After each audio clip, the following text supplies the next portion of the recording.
It's all over the bottom of the pot. If you have a tiny pot, it's gonna be tricky, that part, okay? And if you don't do it in a proper way, your sauce won't taste very good, okay? Because that is fundamental. So here I have a mix of veggies, onions, celery, and carrots, chopped pretty thin, okay? And mixed together in same quantities, and 2 cloves of garlic. I always add a pinch of salt when I sweat the veggies, because in this way I have less chance to burn them.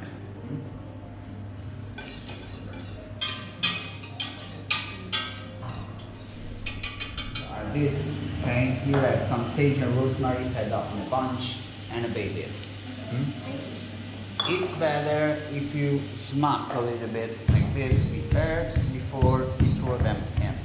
In this way, they're gonna release more smell, okay? Because you break the fibers of the leaf.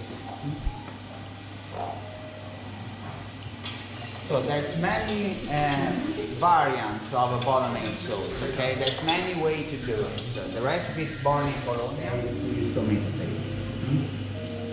So this one basically, it's gonna give some color to the. Oh, okay.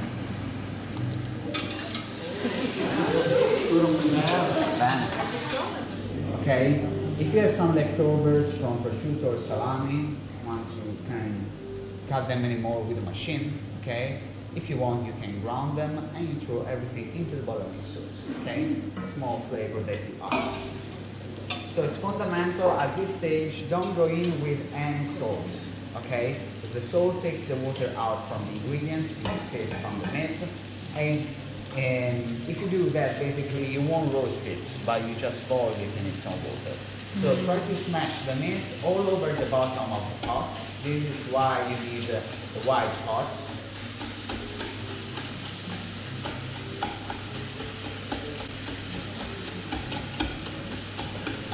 And leave it get set, okay? Once you smell the smell of a burnt hamburger, it's time to give it a stir. The yellow plum tomatoes or the piccadilly, okay, for making a sauce. About the big ones, stay away from the round vine tomatoes, okay? Use those for a salad or for a sandwich, because they contain loads of water but not much flesh, okay? So Roma tomatoes are fine, San Marzano are good as well, okay? Plum tomatoes in general, the one with the longer shape, those are more good, okay? They have less seeds and more flesh. Brown, okay? The brown crust on the bottom of the pot, the small flavor that you create. We are gonna clean up the pot from that, okay? On the next stage, when we use the wine, so we are gonna deglaze the pot, okay? So we're gonna stay on very high temperature, okay? And the acidity of the wine is gonna clean up the pot from that crust. Down, very low, and you leave the sauce become a little bit thicker. Okay, stir and stir.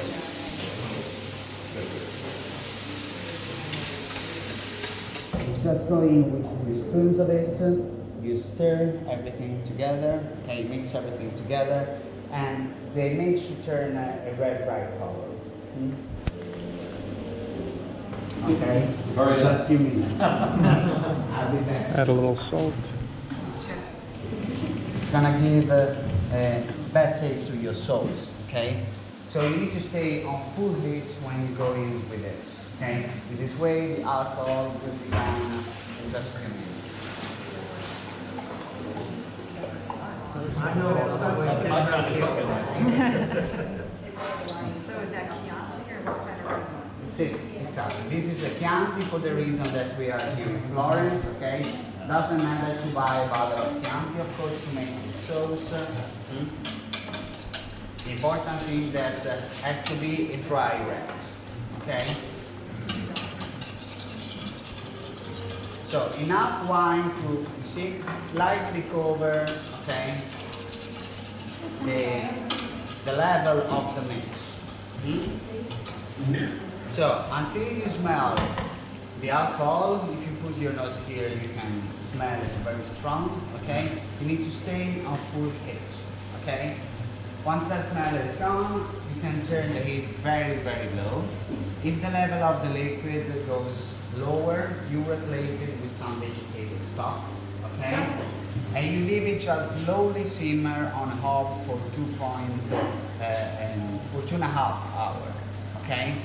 You can keep the lid on. In this way, you don't have always to stay there, okay, and stir it. Every time that you pass in front of the pot, maybe you take the lid out, okay, you have a quick look at it, and if you see that the level of the liquid goes lower, you always add a little bit of vegetable stock. But it's really important, never go too far with it, okay? So the level of the liquid has to be always this. This is really important. Bolognese sauce is also called the Italian ragu, okay? Now, I'm gonna reduce a little bit the liquid.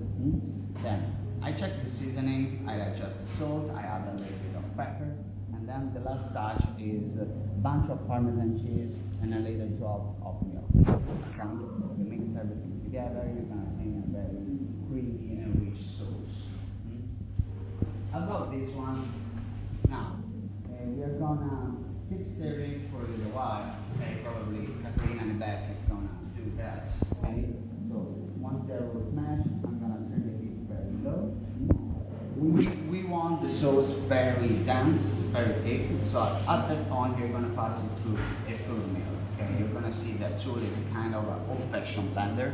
It's an hand crank machine, so basically has a blade and a sieve underneath. Okay, and that is gonna help me to obtain a very smooth and fine special kind of lid. Okay, the same one that you use for jams, for example. Okay, when the sauce is still warm, you put it in those jars, you close it very well, you reverse it upside down. Okay, you leave it like that for 10 minutes. Then you place it back in its own position and you leave it cool down. If you do that, basically the air goes out. So if you can't hear the click anymore on the lid, that means that the air is all gone and you can keep it on a shelf for 1 year, okay? If you don't hear the click on the lid, it means that the sauce is still good, okay? Otherwise, you can freeze it.